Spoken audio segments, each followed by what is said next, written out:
Yaltinama kaya pat. Sa ñaami tan jippora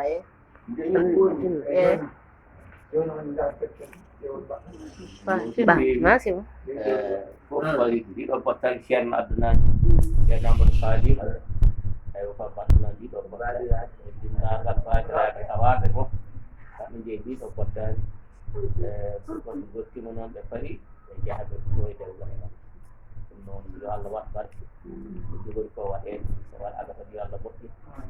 dow konngol Amadou kalami noon de Amadou Falim koye dow konngol mo kalami yo Allah fewda feewa kono ko wi babiraɓe kono yahoɓe ko moyde dewgal ma e dow yaɓeron ceerno o jarama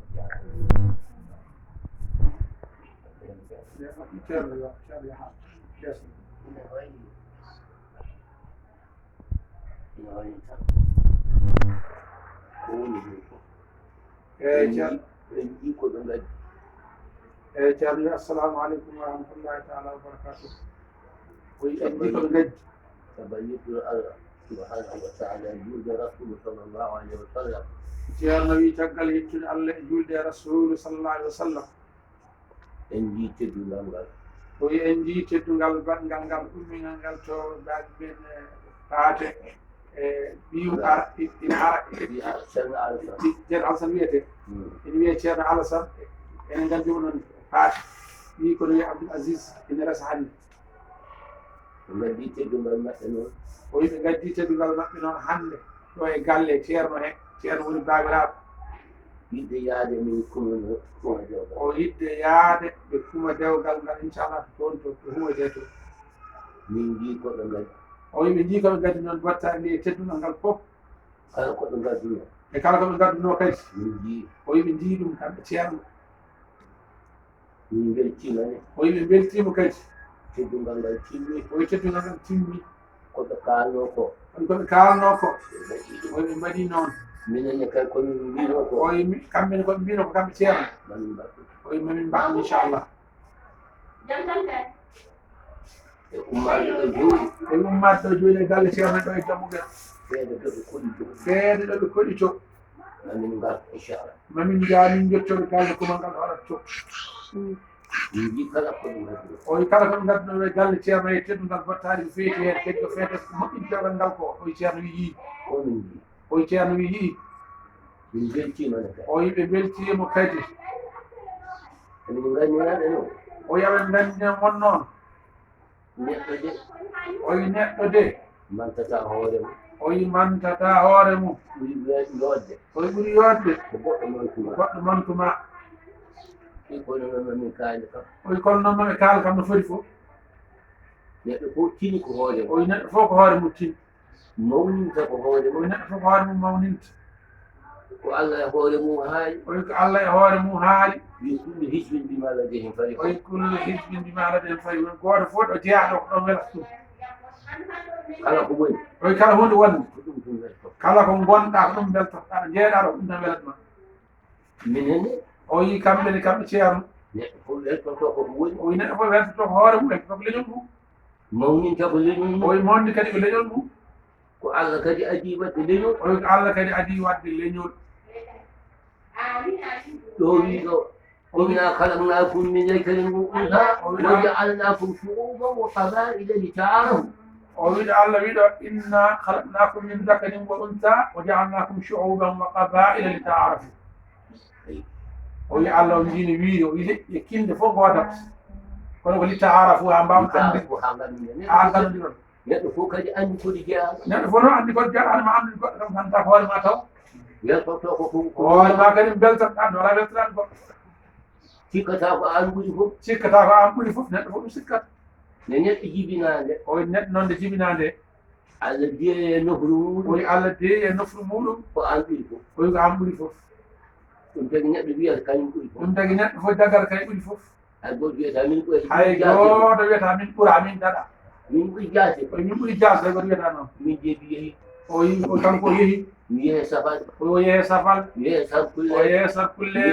o yehe jolfuɓe mi yehe leƴƴi kew o yehe kala leƴƴi kono goɗɗo hen fof o yehen goto fof noon wiyata ko min wiyata min goto wiyata kay ɓuri kala leñol wiyata kay ɓuri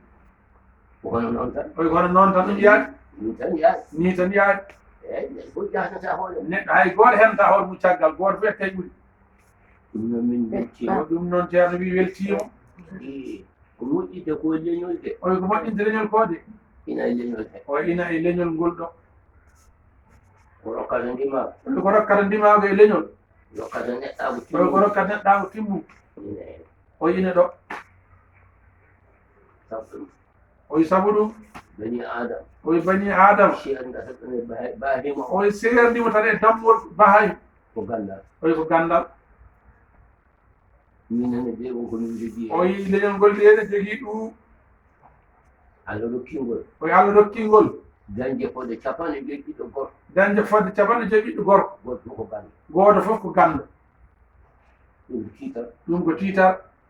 kono noon oyi kono noon de wona ɗum tan oyi wona ɗum tan komin tiiɗa ko oyi komin tiiɗa ko ko neɗɗa oyi ko neɗɗagu ngu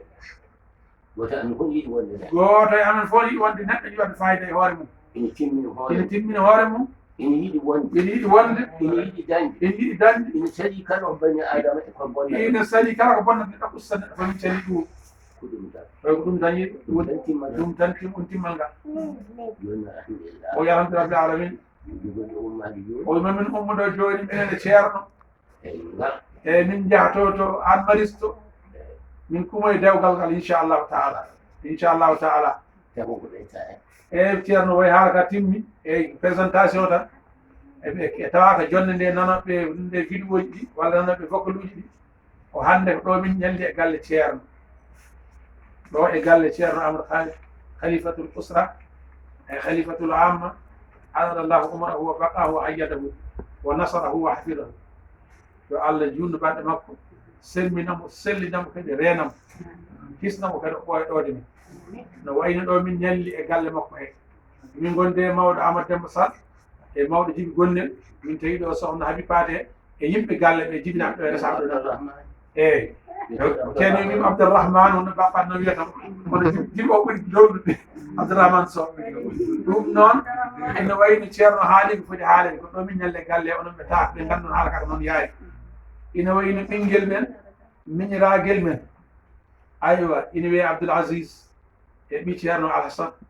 mi anda Alassane eɗen gandi eɗen kewnande paate aywa oɗon gandi yero hawa en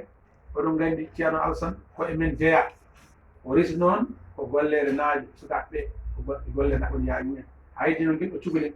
oɗo yaay mum jeeya ko hedde misére en ton jumani Allah andi noon Allah walli guel mawni geddiɗe maɓɓe kamɓe ko baaba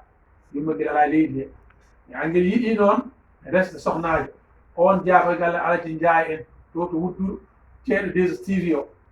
ɗum noon Allah waɗi o haalde ɓen o nandire ɓen debbo no yiɗi ombo yiɗi leñol mumen kadi ne yiɗi o ari noon o holliti ceerno woni babiraɗo tawde paate ala ɗo luttimo e jomum wona ceerno Alassane o ceerno Amadou Khalidi woni kilifa leñol ngol woni babiraɗo o teddiri men noon enen ɓesdumo ko arde e tawden ɗo e galle ñallen ɗo kirdiren nde oto ƴetta men ɗo fayen an maris ɗumen ɗum dewgal ngal joni noon ɓe gaddi bottari ɗi ari ɗo min kam mi filmani ɗum kono sukaɓe nan filma wawa haalade kala no bottari waɗi fayida nan wayi noon jaram mum o gaddi goro o e fawdira ko e dewgal e fof heddigo min ummoɗo min ettu otoji min faya an maris inchallahu taala min ñaganndire debbo ngal sa Abdoul Aziz cuuɗi men nge resaki on ɗon debbajo ɗum woni won présentation mbaɗaɗo ɗo o min tawi ɗo ceerno min selli nayi jano salmilleñugol no juurongol kadi ɗo min ñalle galle he min kestini kadi enɗam ɗam min jisaɓe kadi min celli inchallah nde weltare ñelle hannde galle ceerno kadi koye dewgal min goni ɗo e 5 heures ma dewgal mum inchallah taala wawi hen wonde fof mon kumpita inchallah ɗum woni jinno watte haala ceerno ceerno haali ko tan timmi wawa so tan présentation waɗe saabu sa nani konngol tan ma ganda ko ummingol saabu kala konngol ko ummin ɗum ko ɓurɗum mawnude ɗum noon ko dewgal hen wona inchallah taala gueɗe fof kadi ko jugu ceerno waɗa ɗum noon en jaadi makko ndewen caggal makko keɗɗen yamiroo makko kaalen haala makko jaɓɓen jaɓɓal makko jaadeni makko jonden mbo yonna en ha ɗum waɗa kadi ha o kadi yooɗa ngal sanga cuuɗi guel rokke joom suudu muɗum ngal sanga garten ɗo inchallah ko wonen fof min dutte bandiraɓe kalni ɗo inchallah taala wassalamu aleykum wa rahmatullahi taala wa barakatuh